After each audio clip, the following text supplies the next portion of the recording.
Crypto Trader is proudly brought to you by Element, a full-service investment bank for the digital token capital markets.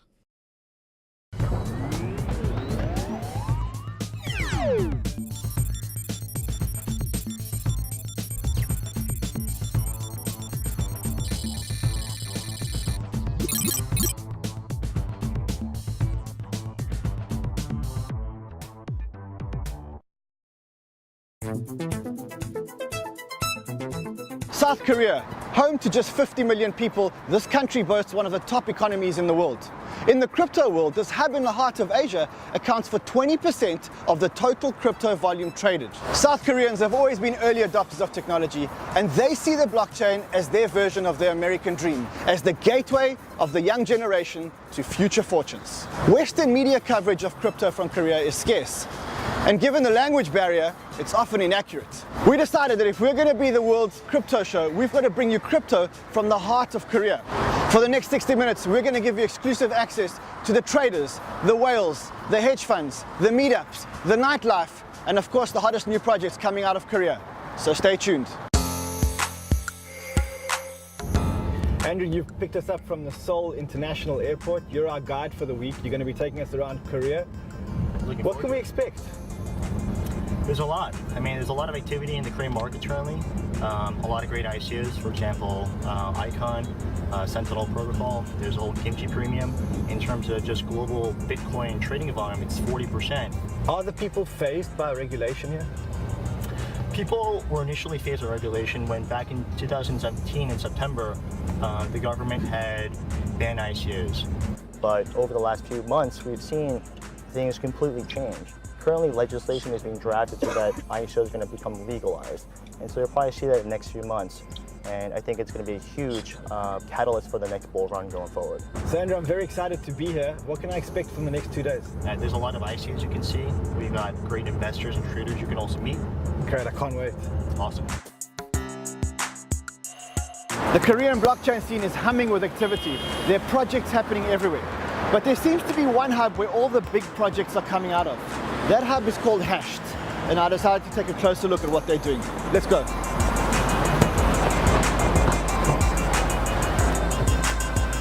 Gentlemen, we've been in Korea for a few days. We've been in the crypto scene, and all roads seem to lead back to Hashed. The name on everyone's mouth is Hashed. Who is Hashed? What do you guys do? Hashed is the largest crypto fund based in South Korean market. So we are focusing on three things: investment, accelerating, and community building. For investment, we have so far successfully invested in more than 40 projects from the globe, including EOS, Carbon Network, Omisego, and Ontology, and many others. Now you talk about being the biggest fund in South Korea. How big is the fund? Our AUM is about 250 million USD these days. $250 million. And when did you start the fund? When did you found the fund? About 1.5 years ago. So you started a fund a year and a half ago, Yeah. which is today valued at $250 million. Correct. When you started the fund, how much money was in the fund? It's about 600K USD at that time. Yes, and was it something that came out of Hashed? We accelerated Icon project, so we work together. So we get them funds from the globe, and we introduce them to the influencers in the world. In your fund today, what are the top projects in terms of holding? These days, Ontology and EOS are the two biggest ones. Your investment thesis for 2018, or the projects that you're looking for in 2018, what kind of projects are you looking at? High performance blockchain protocol, and also a very infra level project. And also the other type is the reverse ICO from the big companies. So protocol levels, high performance blockchain levels, and reverse ICOs. Yeah. Now, for our viewers that don't know what a reverse ICO is, a reverse ICO is when there's an existing company which actually creates an ICO, and the term is a reverse ICO. Correct. Let's talk about high performance blockchains. So we know that EOS promises to be a high performance blockchain. We know that Cardano promises to be a high performance blockchain. Are there any other ones that you've invested in, or that you are investing in, that you believe are high performance blockchains, early stage high performance blockchains? Ontology, ELF, Quark chain, Quark chain, yeah, Yes. and also Icon.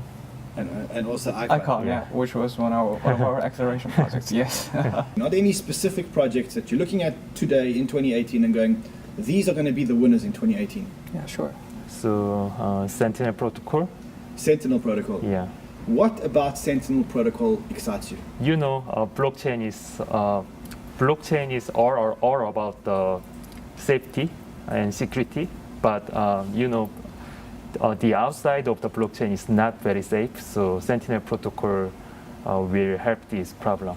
Yeah, we've spoken about Sentinel protocol before, and it does seem like it forms an integral layer around the blockchain, Right. which makes the blockchain safer for the man in the street to use. Blockchain cannot be mainstream unless more tools like Sentinel protocol are built to make it more Absolutely. user-friendly. Right. Yeah. Now I'm going to look at you. Your favorite project for 2018? It is the project. There's a project called Oasis. It's a high-performance blockchain project from the professor from UC Berkeley. If you were to summarize the crypto scene in Korea, is there anything to be worried about from a government point of view? So actually, we have been advising our government as well, and I believe our government is moving forward to supporting crypto space. So the government is becoming more Yeah, pro. definitely. So, gentlemen, Hashed has got a reputation for incubating and accelerating a whole host of blockchain projects. I think the most famous one is the Icon project, which was accelerated right here at Hashed. Tell me a little bit about the accelerator program. So we are helping now like 8 projects, and what we do is we basically helping them to like how to write white paper to get funds and how to build community. So like we do everything from A to Z so that they can build their products and services on blockchain successfully. So the accelerator program, the Hashed accelerator program, is very famous in Korea. People talk about it as being the best accelerator program out here. What's the secret sauce in the Hashed accelerator that makes it so successful? So actually, most of us have engineering background, so we can understand very well about their base technology, and also we can help the project a lot. So I'm going to go and take a look at all of the companies in the accelerator. Gentlemen, thank you very much for your time. It's been a great insight to get to know the inner workings of Hashed and the secret sauce that has made you guys the biggest and most successful fund in Asia. Thank you very much. Thank you very much. Hey, Hi, nice to meet you. how you doing? Nice Grant. to meet you. Tell me a bit about your project. Sure. Our project is called the Carry Protocol, and it deals with some really interesting, valuable data, which is offline transaction data. So when you talk about offline transaction data, that sounds like the holy grail. It sounds like all the retail data that people want that doesn't happen online. That's true. Once we log off of Amazon or Google, everyone wants to know where we go, what we buy, and how much we buy. How do you talk to me about the type of merchants that you have and the type of data that you've got? Sure. I mean, we're drinking coffee right now. Coffee is one of the biggest categories for us, but we also deal with F&B. And we also have a lot of retail shops as well. For example, Nike is one of our customers in Korea. And right now we do loyalty for about 10,000 real merchants and 15 million users in Korea. And we generate a lot of this data, this holy grail data that you just mentioned. We're all about giving the data back to the consumer who makes that data. And then if you choose to open this data, it goes onto our common blockchain where advertisers can target people, like people who just ate lunch. So I'm starting to Yeah. get it. If I own my own data, I can then sell my own data to an advertiser in return for some kind of token. Yes, so our token is a reward token, and every time you contribute your data to the network, and this network becomes more and more attractive and powerful for advertisers, you share in that upside. You continue to grow. So I own my own offline data. I can sell my own offline data in return for tokens, and the more the community grows, the more the value of the token. That's correct. That's amazing. Thank you so much. thank you. Nice to have you on the show. What are you working on? So we're working on Terra, which is a price-stable cryptocurrency. A stablecoin. Correct. Do we need another stablecoin? We've reviewed all the stablecoins that have come out, and we told ourselves that, hey, there's one bucket that's vulnerable to speculation, and another bucket that's vulnerable to regulation, and we wanted a decentralized coin that's free from both of those. What do you mean? So if you look at a stablecoin like Tether, it's backed by real-world assets. So there's $1 that's backing every Tether that's issued, but that's quite a centralized way to solve this problem. Because you don't know where the tether are and whether it gets audited, etc. Correct. It's not on the blockchain. It's not transparent. The bank could get seized. There's custodian risk because there's a team that's managing hundreds of billions of dollars potentially down the road. And we feel like there had to be a more decentralized solution to this. Okay. What about the speculation side of it? Our theory is that the stability reserve needs to back completely the size of the economy that's in circulation. If I look at the relationship between Terra and Luna, it's almost like you've replaced Visa with Luna and dollars with Terra, right? That's absolutely correct, yes. So the Terra becomes the dollar. Every time a transaction happens, a transaction fee goes to Visa. Yes. But in this case, Visa becomes the community coin. Right. And so the more spend that happens in Terra, the more the value of Luna. It's like consumers who spend in this ecosystem actually own a piece of Visa. That's right. Very, very correct. Absolutely correct. That's absolutely genius. So we're actually offering something called stability as a service. So not only do you have to use Terra, but we're going to offer stability to utility projects that are in the ecosystem. So we feel like, a lot of utility projects like Steam, Filecoin, they can all benefit from a stability in the ecosystem. And it's very tough for them to create the stability internally. And so if we can back them with our stability funds, and if they can pay a small transaction fee, we think it's going to be a win-win for everyone involved. I think I just got it.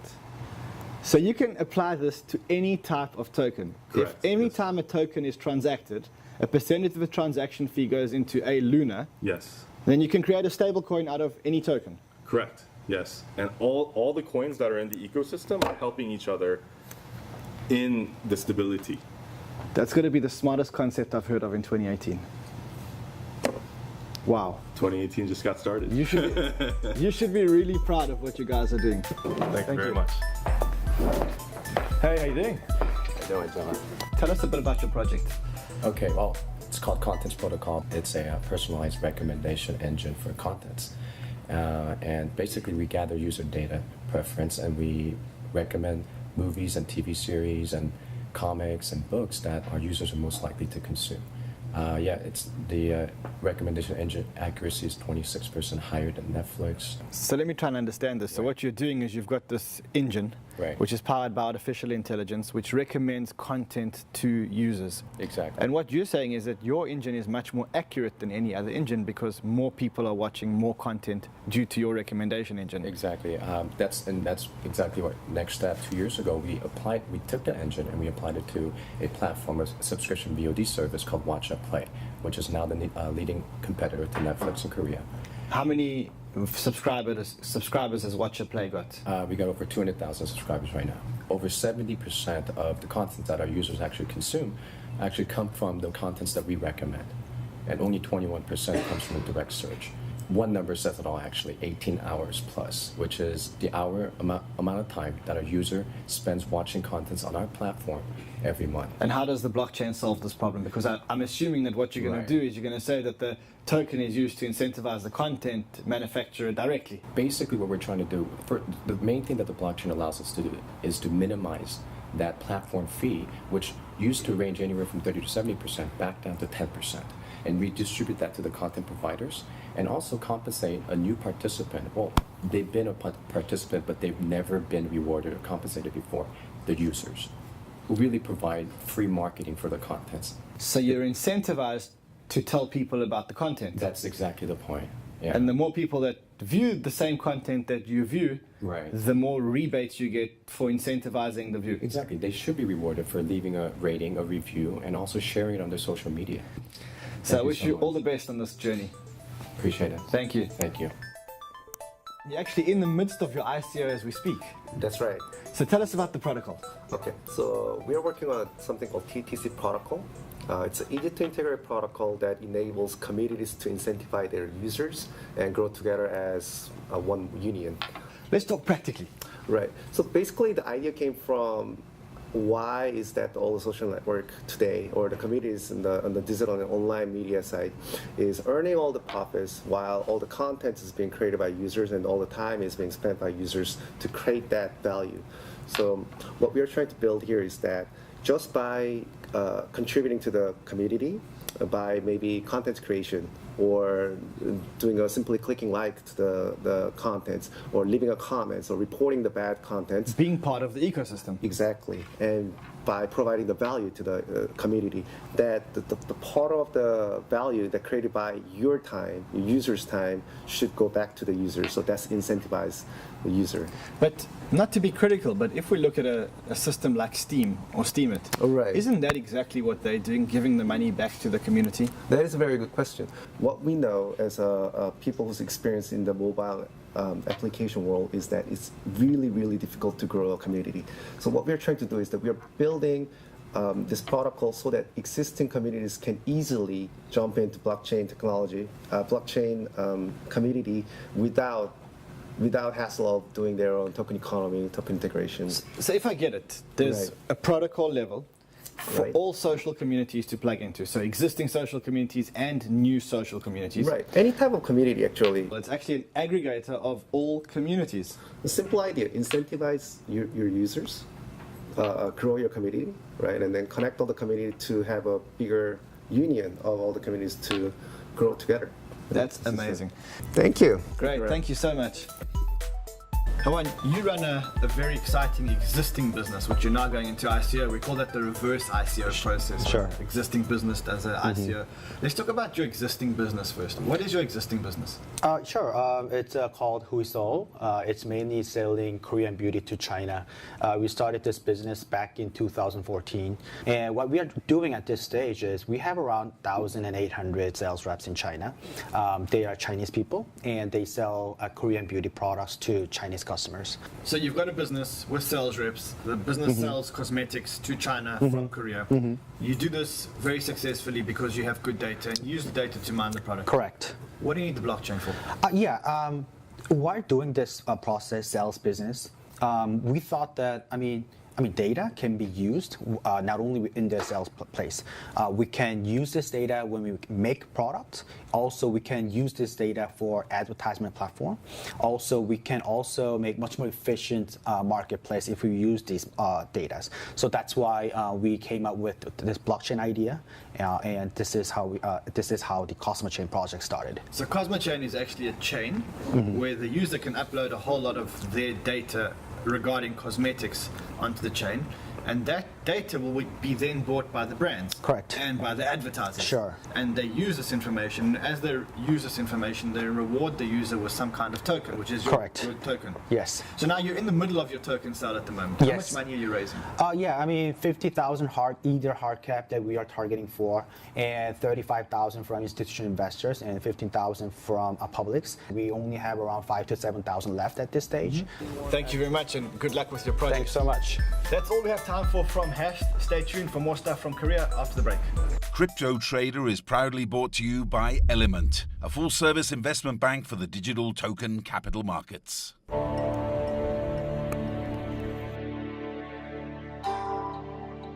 No trip to Korea would be complete without meeting the darling child of Korea. And by that, of course, I mean the Icon token. Icon must be the most prominent token to have come out of Korea. And with me, I have Hun, who's one of the co-founders of Icon. Hun, thank you very much. Thank you for coming on to Crypto Trader. I know it's a holiday here in Korea today, but you've agreed to join us, so thank you very much. Yeah, thank you. Thank you for visiting us. So Hun, when you started Icon, why did you start Icon? What were you thinking? Yeah, we started the Icon project in 2017, early 2017.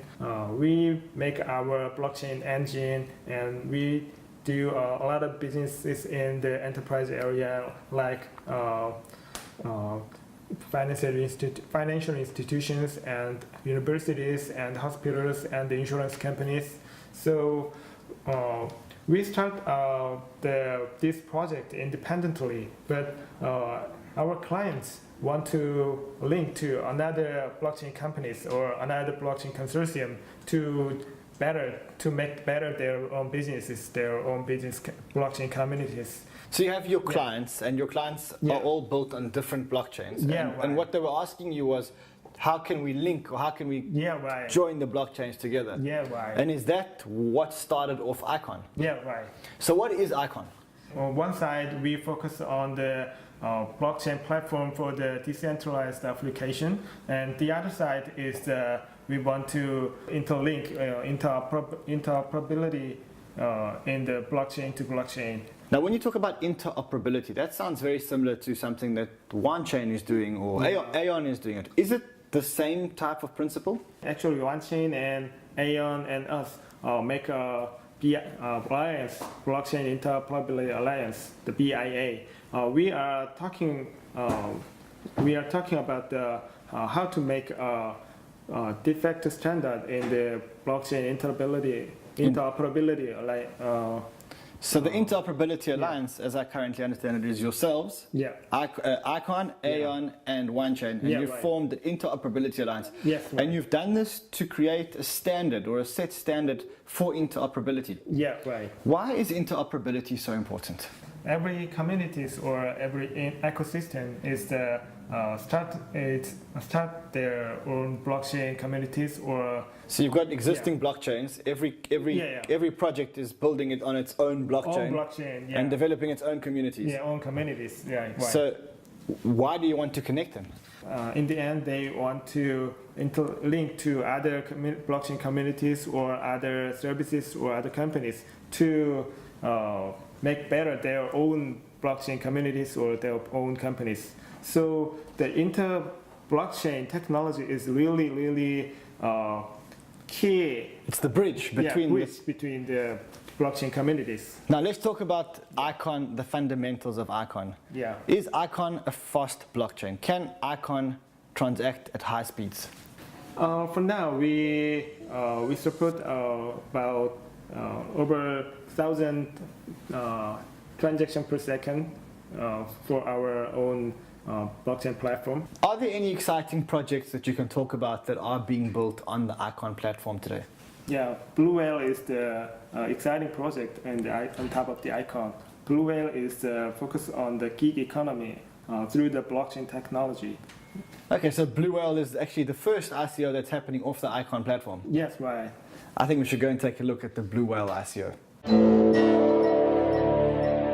So we're here with the founder of Blue Whale, Will Lee, and he's launched the first ICO on the Icon network. Now, what does Blue Whale actually do?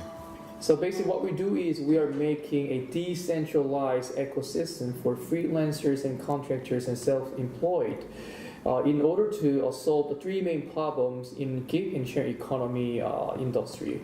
So basically there are three main problems. One is high commissions, and second one is excessive advertising costs. The last one is there is no implement benefit for freelancers and contractors. So you're talking about three real problems that freelancers and contractors have. You're talking about agencies that sit in the middle and take very high commissions. You're talking about a very high advertising cost. And you're talking about the fact that if you are a freelancer, you have got no benefits. Yeah, exactly. Yeah. How does Blue Whale solve this? So basically what we do is, basically we can decrease our commission down to almost zero because we can use through the blockchain technology. So what we can do is we can build a Blue Whale network, can work with many different share economy and gig economy platforms. So basically we can decentralize their platform as well, and then we can share the user base by providing free advertising solutions. So we decrease the commission from basically 30% to almost 0%. So no more commission. No commission. Yeah. No more advertising. Yeah, no advertising. Talk to me, how about the benefits, employment benefits? How do you achieve employment benefits using a token economy? We think that we can provide employment benefits such as pensions and also PTO, the paid time off. It's simply like if you get the tokens later, then we can give maybe premium like 1 or 2 years later. And also, if they want to use right away, they can use it as PTO, paid time off. When does your token sale close?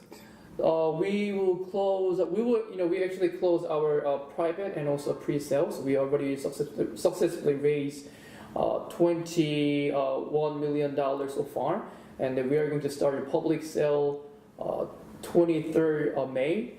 But because we already have a lot of potential contributors, so we think that we can close quick, maybe right after we open. Look, it sounds very interesting. We know it's the first ICO on the Icon network. We wish you the best of luck, and we're going to keep watching how you do.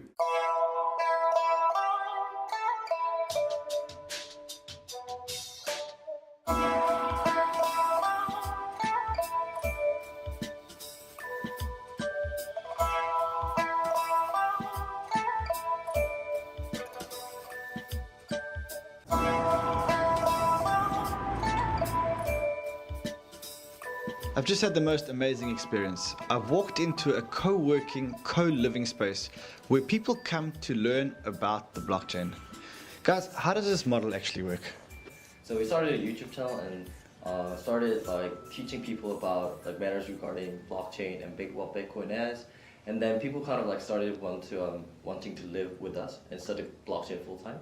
So me and Sion, the co-founder of this whole place, just called Nonce, we kind of decided to rent out a whole apartment and then invite people invite whoever is interested in blockchain and want to study it. How would you define the state of blockchain in Korea? Is it mainstream? Is it thriving? Tell me about what it's like when you're out on the streets. In terms of speculation and people buying and selling, I will definitely see as mainstream. So there's recent statistics that say that people who are in the working class, working between ages of 20 and 30 to 40, about more than 60% of people are trading. When I'm in a coffee shop out here in the center of Seoul, I can always hear someone who's 40, 50, 60-year-old who's next to me, and they're always talking about the price of cryptocurrency, either going up or down. And adding to that, the friends of my mom ask kind of me to what coins to buy and stuff. So everybody's trading cryptocurrency here? Basically, yes. What's the state of development of blockchain projects? I think a lot of the startups and big companies here are preparing a reverse ICO. Reverse ICO is really hot right now in Korea. And you define reverse ICO as a company that has an existing business that is going to do an ICO. Yeah, basically.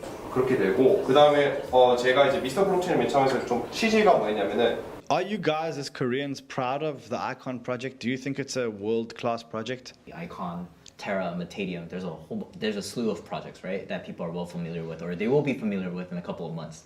Mm-hmm. Well, so we know that Bitcoin has the whole crypto anarcho community, along with the libertarian community, and then the very hard cryptographers who form the base of the community. We know Ethereum has the younger developers, like what Young was saying, the web developers or different programmers who come from that area, and they form a very strong base. But unfortunately, projects from Korea haven't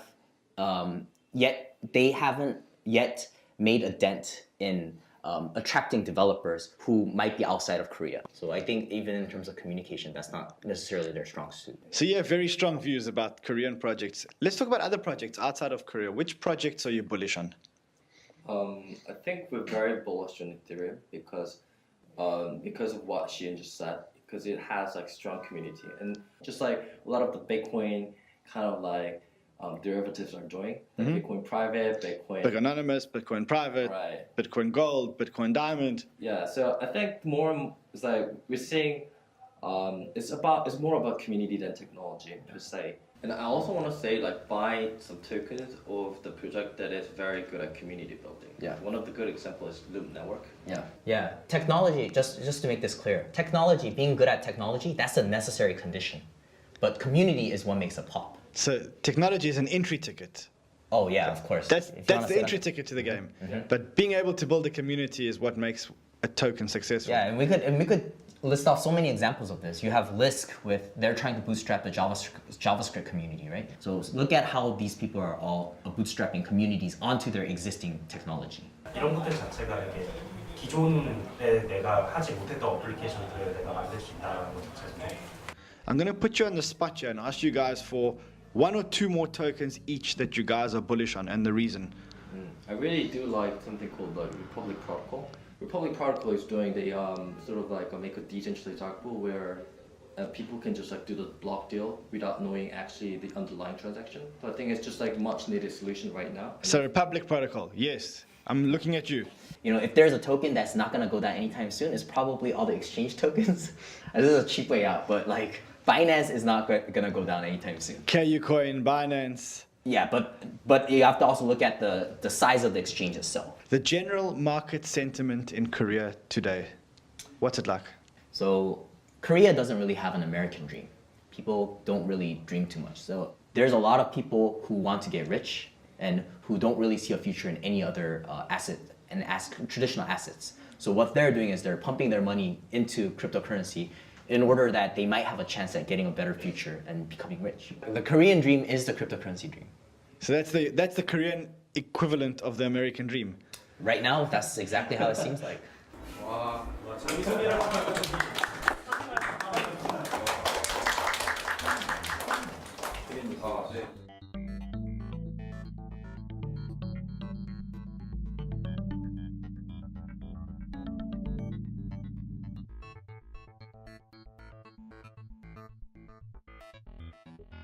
If you want to get an idea of the investment sentiment in the region, the best way to do it is to speak to the guys that are investing, the fund managers. And so in that vein, I've got one of the fund managers who manages a fund in Singapore and Korea to give us an idea of what he's looking at. Zhang, thank you for joining us. Pleasure there. So good to see you.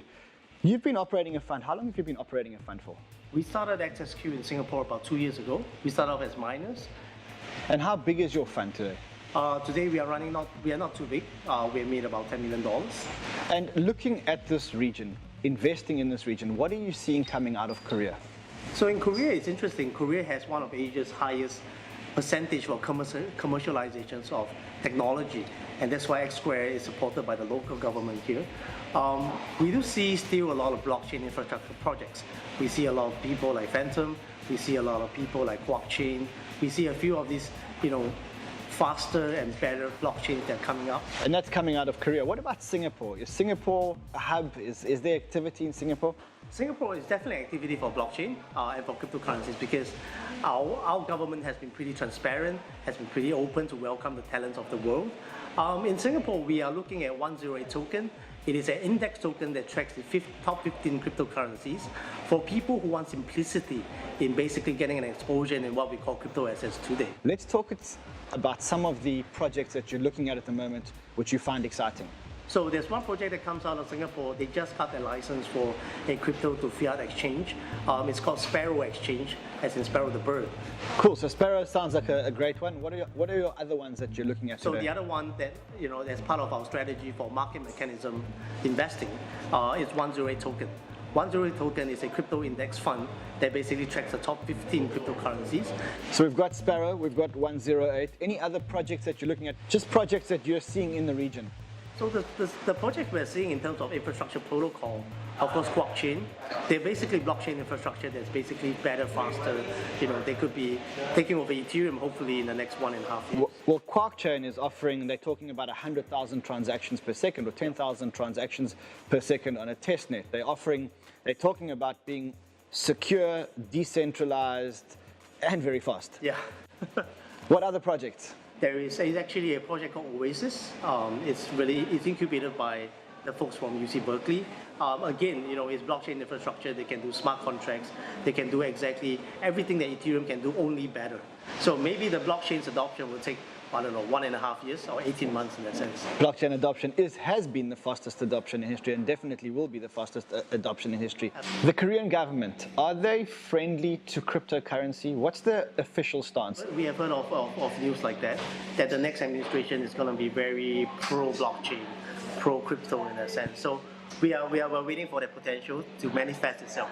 It's been an absolute pleasure speaking to you. Thank you, Ray. I look forward to catching up with you again soon. Thank you very much.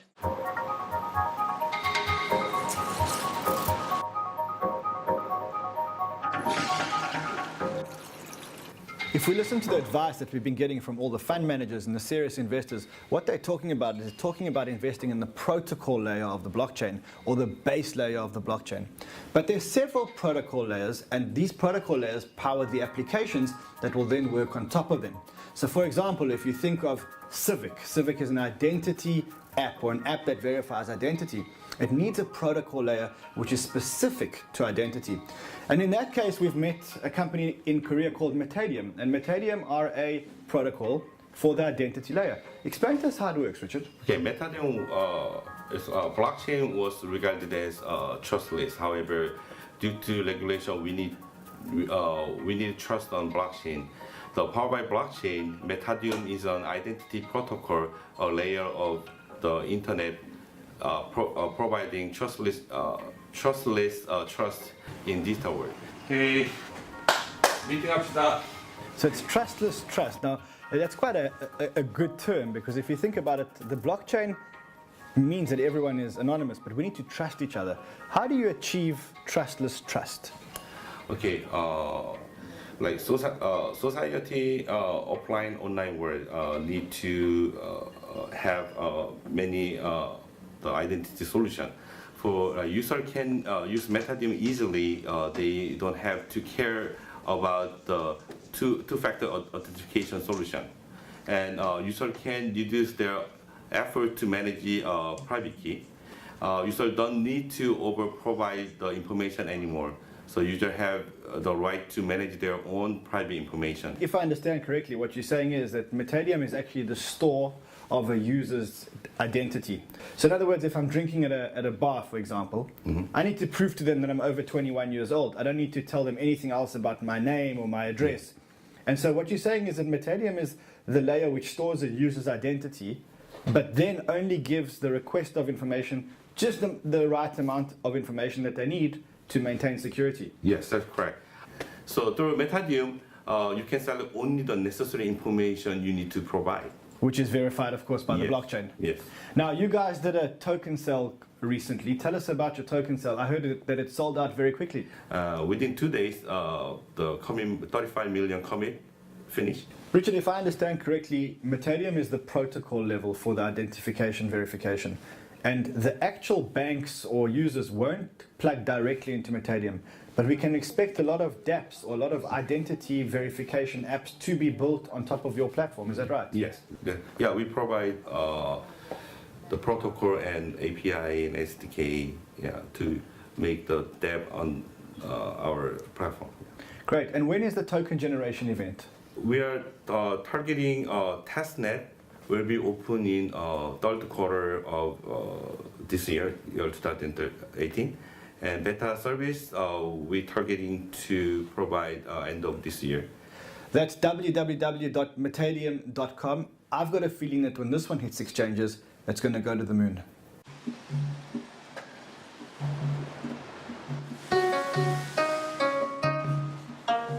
Asia is all about culture, and a big part of the culture is around food, so we stopped to get a little bit of a bite. But this time it's not Korean food, we've actually opted for Japanese food.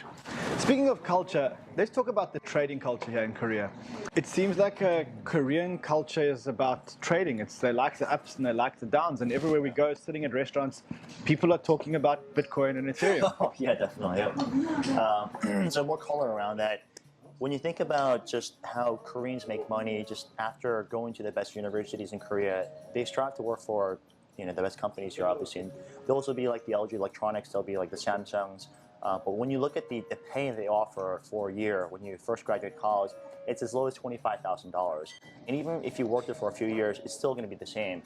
So really, when you think about how to make money beyond just like working these full-time jobs, working 12 hours a day, there really isn't as much. Before, it was about traditional equity, investing into stocks and bonds. And so people are flocking to Bitcoin now because the returns are tremendous, obviously, right? And so, is crypto a young thing, or are the older people getting into crypto too? It seems to me that everyone's in crypto. Oh, yeah. That's one of the amazing things about crypto. When you go to conferences, and I've been to many here in Korea, massive conferences, you see people as young as high school students to people as old as senior citizens. And for the younger people, probably about 20-25% are invested in crypto, or at least know something about it. Whereas like people that are 50, 60 years old, I'd say about 10-11% are invested in and know about crypto. So do you think that Korea has the biggest trading cryptocurrency trading penetration percentage in the world? Yes, I definitely think so. And the number of exchanges, does Korea have enough exchanges to handle all of this? Without question. I think we need to go and take a closer look at some of the exchanges here in Korea. Yeah, you got it. I'll definitely take you guys on a tour. We'll see one of those exchanges. Great, let's go. Awesome. Perfect. Crypto exchanges are a big business, and no trip to Korea would be complete without a visit to a crypto exchange. We tried to get hold of the exchanges, and one of the exchanges agreed to see us, and that was Corbett, which is the oldest exchange in Korea. Michelle, some insight as to the trading market in Korea. How big is the trading market in Korea?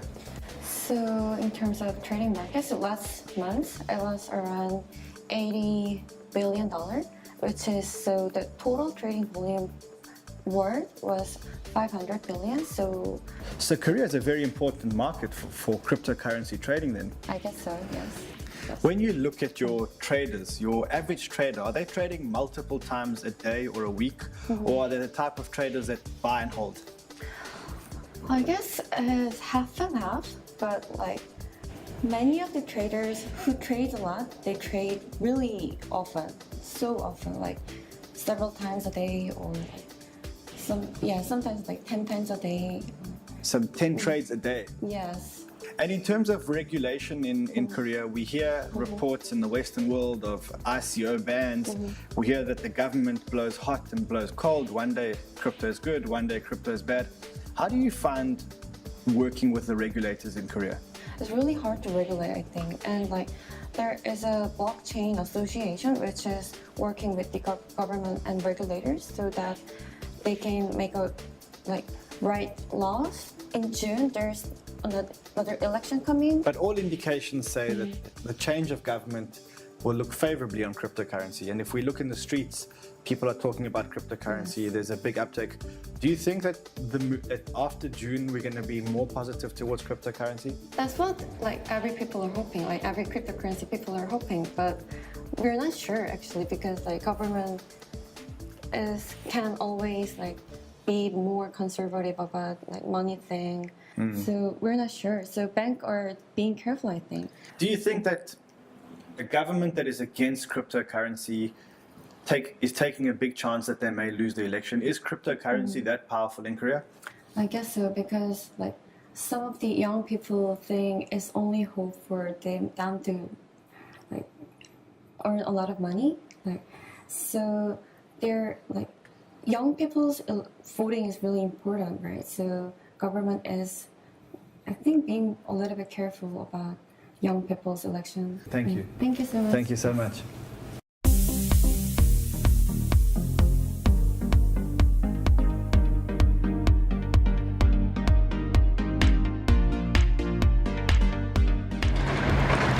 So we've seen Sol by day and the crypto scene is humming. Everyone's talking about crypto. People are buying crypto. People are getting involved in ICOs. But it doesn't end in the day. And now we're going to go and see Sol by night.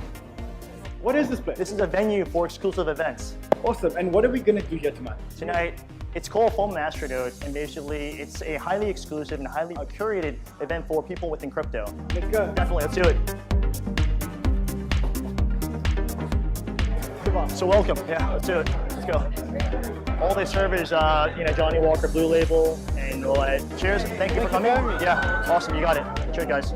So we've got here basically great ICOs, a lot of great investors, exchanges, the media, and over here we have one of the co-founders of Phantom. So that takes me to Phantom. We get a lot of requests on our show to feature ICOs, and Phantom is one of the names that keeps coming up. What is Phantom? What are you guys planning to achieve? Phantom is the next generation of blockchain technology. What brings you to Korea? I'm here in Korea for FOMO Masternode. Really excited to be here, the inaugural event for FOMO. What are your impressions of the crypto scene in Korea? It's so fast-paced and so vibrant. What are the chances of bumping into a Korean Jew in Korea? It's a dream come true, being that I've never been to my homeland. And this is all possible because of Bitcoin and crypto. And what are your favorite alts? My favorite alts would be Icon, and now they're starting to have some really, really hype ICOs coming out. It's like Bizant is crazy hype right now. I'm trying to find a way to get into it. Blue Whale, Sentinel Protocol. You've doubled your money on one chain. Oh yes, I absolutely did. Every time we have you on our show and you talk about projects, they fly. What's the next icon? That's hard to say. I mean, people say the next icon is Phantom. The architecture that we're using, which is DAG, There's no blocks involved, so it's really not a blockchain. When you talk about a DAG, what's a DAG or DAG? Yeah, a DAG stands for Directed Acyclic Graph. And basically what it is, when we have a blockchain, the reason it's called a blockchain is everybody knows it's because you're having blocks and you're linking them horizontally one at a time. Well, in a DAG architecture, there is no blocks. You're not going horizontal. You're actually going asynchronous. So your entire network is all moving in one direction. So that means the inherent bottleneck and scalability issues that we have in blockchain does not exist in a DAG architecture. Because the scalability problems we're having with blockchain is full blocks, which are linear in nature. That's right. What does this blockchain promise? We are aiming for 300,000 transactions per second. 300,000 transactions per second. That's right. How are you confident that you're going to achieve this? A lot of this is based on the mathematics behind it, right? How do you attain 300,000 transactions per second? So based on our algorithm that we're developing right now and our researchers, the math that we've calculated based on a full network, about 100 nodes in operation, we came out with a number of 300,000 per second based on 100 nodes and 100 kilobytes per node, or per transaction block. And based on that, we can kind of calculate exactly how much we can do. How much money are you raising? Our hard cap for our ICO is 39.8 million. Have you started raising? We have. Somehow people have found out about Phantom and we've grown organically. We have completed our seed round and we're currently in our private pre-sale round. Trading is happening in Korea. And another thing that's happening is that there are a lot of great projects which are coming out of Korea. If you want to hear more, that's phantom.foundation. So one of the big issues with leaving your tokens on an exchange is that if the exchange gets hacked, your tokens are gone. But that's about to change, because I found an exchange that actually insures your tokens while they're in the wallet on the exchange. Basically what happens is whenever you have a transaction fee, few basis points, there's a few basis points which is equivalent to the insurance premium. Launching to the public from 1st of July. So if you're interested in buying tokens in an exchange which is insured, you can go to cgcx.io. So what are your impressions of Korea? Are you feeling this crypto energy here?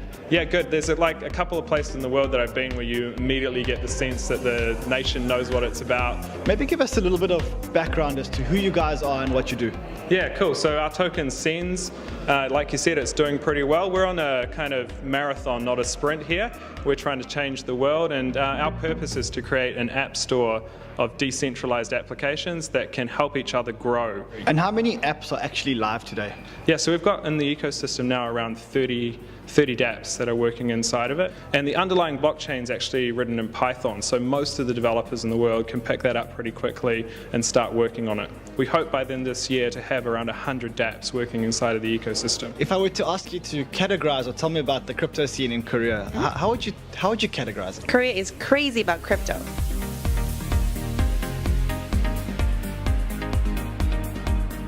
We're on the way to the airport after a whirlwind tour of crypto Korea. I'm sure you'll agree after seeing what we've seen in the last couple of days that the Asian crypto scene cannot be ignored, and that in the West we don't get good coverage as to the extent of the magnitude of the scene. Being a truly global crypto show, we're going to set up an office to bring you coverage from the East. Stories from Korea, Japan, Singapore, and the entire region. But for now, we've got to catch a plane back to the West, to New York City for Crypto Week. We'll be bringing you live coverage all week long. Until then, trade well, my friends.